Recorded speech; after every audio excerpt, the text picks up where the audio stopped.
Hi అండి. అందరికీ నమస్కారం. ఇవాళ సండే. సండే రోజు వ్లాగ్ ఇప్పుడు పోస్ట్ చేస్తూ ఉన్నాను. మార్నింగే ఇలా లైటింగ్‌తో భలే ఉందండి. సన్‌రైజ్ ఇంట్లో పడుతూ ఉన్నాయి. చూడ్డానికి చాలా అనిపించింది. నార్మల్ డేస్‌లో మనం హడావిడిగా ఉంటాం కదా! ఇవన్నీ గమనించడానికి కూడా మన దగ్గర టైం ఉండదు.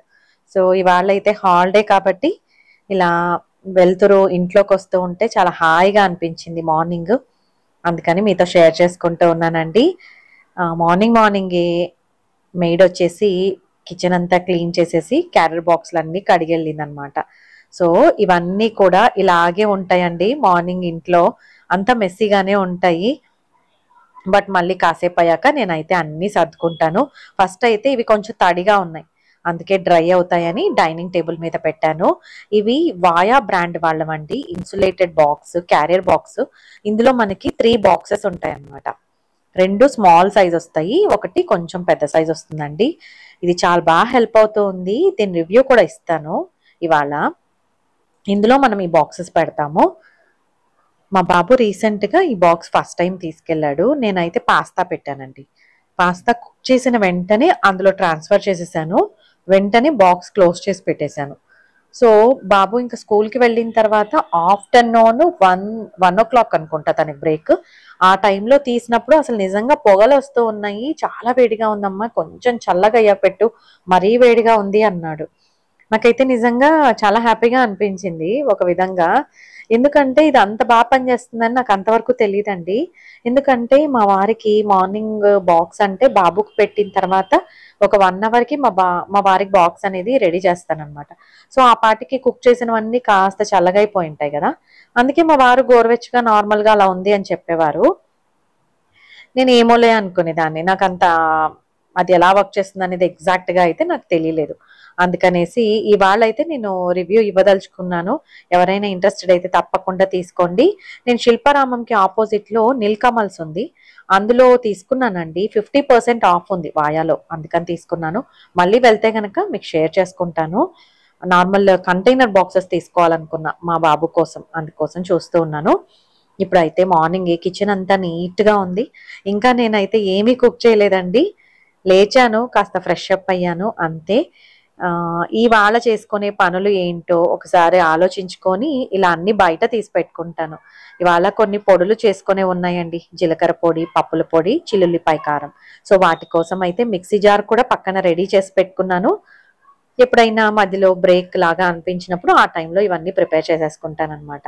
నేను మార్నింగ్ నుంచి కంటిన్యూగా అయితే వర్క్ చేయనండి కిచెన్‌లో. నాకిష్టం ఉండదు కూడా. కాస్త బ్రేక్ ఇచ్చి చేస్తూ ఉంటా. బోలెడన్ని బ్రేకులు ఇస్తూ ఉంటాను. బట్ స్టిల్ వర్క్ అయితే చేస్తాను. కంప్లీట్ చేస్తాను. నాకిలాగే ఇష్టం అనమాట. నేను ఇలా అయితేనే పనిని ఎంజాయ్ చేయగలుగుతాను. లేదంటే బర్డెన్‌గా అనిపిస్తుంది. కంటిన్యూగా చేయాలి అంటే స్ట్రెస్‌గా ఉంటుంది. ఇవాళ ఉప్మా చేద్దాం అనుకున్నా. అందుకని ఇలాగ అన్ని గిన్నెలు బయట తీసి పెట్టుకున్నాను. కాఫీ చేసుకోవడానికి కూడా రెడీ చేసి పెట్టుకున్నానండి. డికాషన్ రెడీ చేసుకున్నాను. పాలు కూడా రెడీ చేసి పెట్టుకున్నాను. ఇవాళ అయితే ఇంకా కిచెన్ అంతా కూడా మార్నింగ్ నీట్‌గా ఉంటే కాస్త ఇంట్రెస్టింగ్‌గా అనిపిస్తుంది. వీకెండ్ కొంచెం ఏదైనా పని చేసుకోవడానికి కూడా చిరాకు అనిపించదు. నార్మల్ డేస్ అంటే మనం ఎలాగో కొంచెం హడావిడిగా ఉంటాము. మెస్సీగానే ఉంటది మార్నింగ్ కిచెన్. ఎంత నీట్ చేసుకున్నా కూడా. ఇప్పుడైతే బార్లీ చేస్తూ ఉన్నానండి. బార్లీ గింజలు నేనేం చేస్తానంటే యూజువల్‌గా 2 కేజెస్ బార్లీ తెప్పించుకుంటాను. పిండి మిషన్‌కి పంపించి పౌడర్ చేసుకుంటాననమాట. ఈ పౌడర్‌ని నేను డైలీ ఒక గ్లాస్‌లో మా వారికి, నాకే కదా! సో, అందుకోసము ఒక పెద్ద టీ స్పూన్‌తో వేసుకున్నా సరిపోతుందండి. మేము కొంచెం లైట్‌గా తాగుతాం అనమాట. అంటే థిక్‌గా కన్సిస్టెన్సీ లేకుండా జారుగా చేసుకుంటాం. సో, అందుకోసం కాబట్టి నేను ఒక పెద్ద టీ స్పూన్ వేసుకుంటానండి. మా ఇద్దరికీ సరిపోతుంది. ఫస్ట్ అయితే గ్లాస్‌లో కొంచెం వాటర్ తీసుకొని అందులో ఈ పొడిని వేసి బాగా ఉండలు కట్టకుండా బాగా మిక్స్ చేసుకోవాలనమాట. ఒక గిన్నెలో కొన్ని వాటర్ మనకెంత కావాలో అంత తీసుకొని మరిగేటప్పుడు ఈ బార్లీ అనేది యాడ్ చేయాలి. బార్లీ వాటర్‌ని యాడ్ చేసి బాగా కలుపుతూ ఉండాలండి. ఉండలు కట్టకుండా బావుంటుందనమాట కన్సిస్టెన్సీ. మనకు తాగాలనిపిస్తుంది. ఉండలు కట్టి అలా ఉంటే మనకి తాగడానికి పెద్దగా ఇష్టపడం కదా! ఇలా మిక్స్ చేస్తూ ఉంటే బావుంటుంది కన్సిస్టెన్సీ. ఇందులో షుగర్ కానీ, సాల్ట్ కానీ ఏమి యాడ్ చేయమండి. ఇలాగే తీసుకుంటాం డైలీ. మీరు చెప్తే నమ్మరు కానీ మేమైతే 10 ఇయర్స్ నుంచి కూడా బార్లీ డైలీ ఒక హ్యాబిట్ లాగా అయిపోయింది. బార్లీ తాగకపోతే ఏదో సంథింగ్ మిస్సింగ్ లాగా అనిపిస్తుంది. ఊరికి వెళ్ళినప్పుడు బార్లీ మిస్ అయిపోతూ ఉంటుంది మాకు. సో మార్నింగ్ కొంచెం ఏదో మిస్సింగ్ లాగానే ఉంటది. కాఫీ తాగుతున్నా కూడా మార్నింగ్ ఏదో మిస్ అయింది, మనం తాగితే బాగుండు కదా అన్నట్టు అనిపిస్తుంది. అందుకనేసి కొన్నిసార్లు ఊరికి వెళ్ళినప్పుడు ఇంకా అదే పనిగా గుర్తు పెట్టుకొని మరి బార్లీ పౌడర్ కూడా తీసుకెళ్తానండి. ఎస్పెషల్లీ సమ్మర్లో తాగడం చాలా మంచిది. కిడ్నీలో స్టోన్స్ ఉన్న వాళ్ళకి చాలా మంచి బెనిఫిట్స్ ఉంటాయి బార్లీ తాగడం వల్ల. అలాగే సమ్మర్లో హైడ్రేటింగ్గా ఉంచుతుంది బాడీని, యూరినరీ ఇన్ఫెక్షన్స్ రాకుండా చేస్తుంది, బాడీలో ఉన్న ఎక్సెస్ వాటర్ని బయటికి పంపిస్తుంది. బోల్డ్ అని బెనిఫిట్స్ ఉంటాయండి. మీకు అలవాటు లేదు అనుకుంటే తప్పకుండా అలవాటు చేసుకోండి. ఇది జస్ట్ బియ్యం జావలాగా, బియ్యం గంజి తాగుతారు కదా కొంతమంది, అలాగా నార్మల్గా ఉంటుంది. స్మెల్ ఉండదు, టేస్ట్ ఉండదు, ఏముండదు. ఈజీగా అలవాటు చేసుకోవచ్చు. ఇలాగా బార్లీ ప్రిపేర్ చేసేసాను. మా బాబు వీకెండ్ కదా కొంచెం లేట్గా లేస్తాడు. సో అందుకోసం తను కొంచెం లేచే ముందు తనకి రాగి మాల్ట్ చేద్దాంలే అనుకున్నానండి. అంత లోపల ముందు రోజు కొంచెం రైస్ మిగిలిందనమాట. రైస్ మిగిలితే అమ్మున్నప్పుడు ఏం చేశారంటే రైస్తో వడియాలు పెట్టారండి. రైస్ మెత్తగా స్మాష్ చేసేసుకున్నారు. ఆ తర్వాత మిక్సీ జార్లో కొంచెం జీలకర్ర, అలాగే వాము, పచ్చిమిర్చి, కొత్తిమీర, కరివేపాకు కచ్చపచ్చగా గ్రైండ్ చేసేసి అన్నంలో కలిపేసి కొంచెం సాల్ట్ వేసేసారనమాట. అంతే, జస్ట్ ఇలా చేత్తోనే ప్రెస్ చేసి పెట్టారు. మీ దగ్గర పూరీ ప్రెస్సర్ ఉంటే ఇంకా మంచిగా అప్పడాల్లాగా కూడా చేసుకోవచ్చు. చాలా టేస్టీగా ఉన్నాయండి. నిజంగా నమ్మలేదు కానీ నేను ఫస్ట్ టైం అమ్మ చేశారు, నా దగ్గర ప్రిపేర్ చేశారు. చాలా బాగా అనిపించింది. అసలు ఇవి 2 డేస్లో డ్రై అయిపోయాయి పూర్తిగా. ఇంకా అప్పడాల్లాగా ప్రెస్ చేసుకుంటే ఇంకా ఫాస్ట్గా డ్రై అవుతాయి. అలా చేసుకున్న వెంటనే డ్రై అయిపోయాయి. ఇలా ప్రిపేర్ చేసేసుకున్నాము. ఇంకా ఆయిల్లో డీప్ ఫ్రై చేసేసామండి. అన్నీ అయిపోయాయి. అసలు ఇంకా స్టోర్ చేయడానికి కూడా లేదనమాట. అంత టేస్టీగా ఉన్నాయి, చాలా బాగున్నాయి. స్నాక్ లాగా కూడా తీసుకోవచ్చు మనం. బాగున్నాయి అని అనిపించింది నాకైతే. తప్పకుండా ట్రై చేయండి. ట్రై చేసి ఎలా ఉంది అనేది కూడా కమెంట్ చేయండి. ఈ మధ్య కాలంలో మంచిగా వీడియోస్ అయితే పోతూ ఉన్నాయండి. చాలా మందికి రికమెండ్ అవుతూ ఉన్నాయి. మన సబ్స్క్రైబర్స్ కూడా మంచి మంచి కామెంట్స్ చేస్తూ ఉన్నారు. నాకు మంచి మోటివేషన్ ఇస్తూ ఉన్నారండి. మీరే నాకు మోటివేషన్ అని చెప్పాలి. యాక్చువల్గా మంచి సబ్స్క్రైబర్స్ ఉన్నారు అని అయితే నాకు చాలా గర్వంగా అనిపిస్తుంది. నా ఛానల్లో ఇంత మంచి పాజిటివ్ థింకింగ్, ఒకరిని ఎంకరేజ్ చేసే మనస్తత్వం ఉండడం అనేది చాలా గ్రేట్ అండి నిజంగా. అలాంటి వాళ్ళు మన సబ్స్క్రైబర్స్గా ఉండడం నాకు ఇంకా ఇంకా ఆనందాన్ని కలిగిస్తుంది. మీకు ఎన్ని థ్యాంక్స్ చెప్పినా తక్కువే. నిజంగా మీరు ఒక చిన్న కామెంట్ చేసినా కూడా నాకు చెప్పలేను, ఇంకా మాటలు చెప్పడానికి అవ్వదు. అంత ఏదో సాధించేసిన ఫీలింగ్ అయితే వచ్చేస్తూ ఉంటుంది.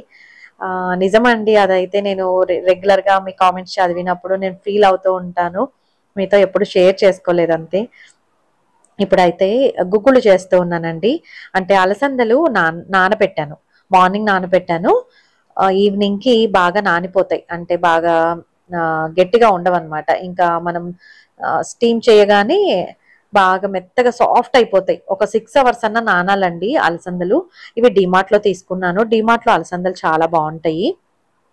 మా సైడ్ ఏంటంటే అలసంద వడలు చేసుకుంటాం అనమాట. మాకు చాలా ఇష్టము. అసలు మా సైడ్ అలసంద వడలు ఇష్టం లేని వాళ్ళు అసలు ఉండరనమాట. చాలా బాగుంటాయి. ఇవాళ అయితే నేను అలసందలతో గుగ్గులు చేస్తున్నాను. స్వీట్ పొటాటోస్ చాలా రోజుల నుంచి ఫ్రిడ్జ్లో ఉన్నాయండి. ఏం చేయాలో అర్థం అవ్వలేదు. మా బాబు మా వారైతే అస్సలు తినరు. నేనే నా కోసం తెప్పించుకున్నాను అనమాట. అంటే ఇది తింటే వెయిట్ గెయిన్ అవుతారండి. నేను ఇంతకుముందు ఫ్యూ ఇయర్స్ బ్యాక్ చాలా వెయిట్ తక్కువ ఉండేదాన్ని. అందుకోసం వెయిట్ గెయిన్ కోసం న్యూట్రిషనిస్ట్ని కన్సల్ట్ అయినప్పుడు రెయిన్బో హాస్పిటల్లో తనైతే స్వీట్ పొటాటో తినమన్నారు. సో ఇదొకటే కాదులేండి, బోల్డ్ అని తినాలి వెయిట్ గెయిన్ అవ్వాలంటే. బట్ నేను జనరల్గా చెప్తున్నాను. అప్పటి నుంచి కొంచెం స్వీట్ పొటాటో అలవాటు నాకు. ఆ సీజన్లో కొంచెం తినాలని అనిపిస్తుంది. నా కోసం అయితే ఒక్కటి మాత్రం పెట్టుకున్నాను. చాలా రోజులు అయిపోయింది ఫ్రిడ్జ్లో పెట్టి, కొంచెం పాడైంది. బట్ స్టిల్ కొంచెం వరకు బాగుంది. అదైతే తీసుకున్నాను అనమాట. ఇది యాక్చువల్గా బర్గనర్ అండి. ఈ కుక్కర్ ఏంటంటే ఈ షేప్ ఉన్న కుక్కరు యాక్చువల్గా కొన్ని రకాల రెసిపీస్కి చాలా కన్వీనియంట్గా ఉంటుంది. నేనైతే అగ్రోమెక్లో తీసుకున్నాను. నార్మల్గా మనము ఎక్కడైనా స్టీల్ షాప్స్లో కూడా ఈ బ్రాండ్స్ ఉంటాయి, అమెజాన్లో కూడా ఉంటాయి కదా, తీసుకోవచ్చు. ఇప్పుడైతే నేను ఆల్రెడీ స్టీమ్ చేసి పెట్టుకున్నాను కదా అలసందలు, వాటితో గుగ్గుళ్ళు చేస్తూ ఉన్నానండి. యాక్చువల్గా ఈవినింగ్ స్నాక్ లాగా చాలా బాగుంటుంది. ఫస్ట్ అయితే ఆయిల్ వేసాను, అందులో ఆవాలు జీలకర్ర వేసుకోవాలి, ఆనియన్స్, పచ్చిమిర్చి, కరివేపాకు, ఉప్పు, పసుపు ఇవన్నీ వేసుకొని బాగా వేగనివ్వాలి. అంటే జస్ట్ 50% వేగిన తర్వాత మనం గుగ్గుళ్ళు యాడ్ చేసుకోవాలన్నమాట. చాలా సింపుల్ రెసిపీ, అందరికీ తెలిసే ఉంటుంది. బట్ డైలీ ఒక కొంత అమౌంట్ ఆఫ్ ప్రోటీన్ అయితే మనం తీసుకోవాలంటండి. నేను ఈ మధ్య కాలంలో కొన్ని వీడియోస్ చూస్తూ ఉన్నాను. నాకు ఉన్నంత నాలెడ్జ్ లో నాకేం తెలిసింది అంటే, మన బాడీ వెయిట్ సపోజ్ 50 kgs ఉన్నాం అనుకోండి, అరౌండ్ 40 grams, 35 to 40 grams అయినా మనము ప్రోటీన్ తీసుకోవాలంట. అలా తీసుకుంటే మనం ఎనర్జెటిక్ గా ఉంటాము, మనకి నీరసంగా కానీ తొందరగా అలసిపోవడం కానీ అలా ఉండదంటండి. అంటే డిపెండ్స్ ఆన్ వాళ్ళకున్న హెల్త్ ఇష్యూస్ ని బట్టి కూడా ప్రోటీన్ అనేది ఇంటెక్ తీసుకోవాల్సి ఉంటుంది. బట్ నేను జనరల్ గా హెల్తీ పర్సన్స్ ఎలా తీసుకోవాలి అనేది చెప్తూ ఉన్నాను. కిడ్నీలో స్టోన్స్ ఉన్నాయనుకోండి, ప్రోటీన్ తక్కువగా తీసుకోమంటారు. అది విషయం పక్కన పెడితే నార్మల్ గా మనకి ప్రాబ్లమ్స్ లేనప్పుడు ప్రోటీన్ అయితే ఇంచుమించు 35 to 40 grams అయితే తీసుకోవాలండి. మన వెయిట్ ని బట్టి తీసుకోవాలి. సో అదైతే కొంచెం ఈ మధ్య నోటీస్ చేశాను, నేను కూడా తీసుకోవడానికి ట్రై చేస్తూ ఉన్నాను. ప్రోటీన్ పౌడర్స్ వాడుతూ ఉన్నారు కదా ఈ మధ్య కాలంలో, సప్లిమెంట్ లాగా తీసుకుంటూ ఉన్నారు. బట్ ఫుడ్ ద్వారా ఎంత వీలైతే అంత తీసుకోవడానికి ట్రై చేయాలి అని అనిపిస్తూ ఉంది. ఇప్పుడైతే ఆఫ్టర్నూన్ ఇలాగా కాసేపు వాకింగ్ చేస్తూ ఉన్నానండి. నేనైతే 3:30, 4కి అలా వెళ్తాను. మాకు ఆపోజిట్ లైన్ లో అన్ని చెట్లు ఉంటాయి అన్నమాట. సో అసలు ఎండ్ ఏమి ఉండదు. ఆ టైంలో వాకింగ్ చేసుకుంటూ ఉన్నాను. రోజుకి ఒక 4500 స్టెప్స్ అయితే వాకింగ్ ద్వారా కంప్లీట్ చేస్తూ ఉన్నాను అనమాట. ఇప్పుడైతే ఆ లైన్ లో ఒక చెట్టు ఉందండి, ఉసిరి చెట్టు. చిన్న చిన్న ఉసిరికాయలు, అంటే తినే ఉసిరికాయలు ఉంటాయి కదా, చాలా స్మాల్ సైజ్ లో ఉంటాయి చూడండి, ఆ టైప్ అన్నమాట చెట్టు. చాలా బాగుంది చూడడానికి, చాలా బాగా అనిపించింది నాకు, అందుకనే మీతో షేర్ చేసుకుంటూ ఉన్నాను. ఇప్పుడైతే పనస చెట్టు అండి, ఇది చూపిస్తున్నాను కదా. ఇక్కడ పనసకాయలు బోల్డ్ అని ఉన్నాయి. మామూలుగా అయితే మధ్యలో ఉన్న కాండంకి బోల్డ్ అన్ని కనిపిస్తూ ఉంటాయి. బట్ ఇది సీజన్ కదా, పైన ఉన్న చిన్న చిన్న కొమ్మలకు కూడా వేలాడుతూ ఉన్నాయి అన్నమాట పనసకాయలు. మొత్తం ఆ చెట్టుకు 50 పైన పనసకాయలు ఉన్నాయండి. భలే అనిపించింది నాకైతే అసలు. ఆ తర్వాత ఇంకా మా పైన గార్డెన్ లో రోజు అయితే మల్లెపూలు వస్తూ ఉన్నాయి, ఇది సీజన్ కాబట్టి. ఇవి స్పెషల్ మల్లెపూలు అనే చెప్తానండి, గుండు మల్లె పువ్వులు. అమ్మ దగ్గర ఉన్న చెట్టు ఇక్కడికి తీసుకొని వేసానమాట. ఈ స్మెల్ చాలా డిఫరెంట్, బయట కొన్నా కూడా ఆ స్మెల్ రాదనమాట. చాలా బాగుంటాయి, రిఫ్రెషింగ్ గా. రోజు కొన్ని పెట్టుకుంటూ ఉంటానండి. నాకైతే పూలు నిజంగా కట్టడం అయితే పెద్దగా రాదు, అందులో ఈ మల్లెపూలు అయితే మరీ సెన్సిటివ్ గా ఉంటాయి కదా, నాకు కట్టడానికి రావట్లేదు. అందుకనేసి సూది దారం పెట్టి మల్లెపూలు అయితే కట్టుకుంటూ ఉన్నాను. కొన్ని పెట్టుకోవడం చాలా ఇష్టము ఎప్పుడైనా సరే. చిన్న ఏజ్ లో ఉన్నప్పుడు కొంచెం ఎక్కువగానే పెట్టుకోవడం ఇష్టం, కానీ ఇప్పుడైతే ఈ మాత్రం పెట్టుకుంటే ఓకే అన్నమాట, నాకు ఇష్టంగా అనిపిస్తుంది. ఇప్పటి వరకు మన ఛానల్ని చూస్తూ ఉంటే గనక తప్పకుండా మీకు ఏదో ఒక విషయం నచ్చే చూస్తూ ఉంటారు కదా, తప్పకుండా సబ్స్క్రైబ్ చేసుకోండి, అలాగే లైక్ చేయండి, షేర్ చేయండి. మరో మంచి వీడియోతో మీ ముందుకు వస్తాను. అంతవరకు సెలవు. సర్వేజన సుఖినో భవంతు. Thank you.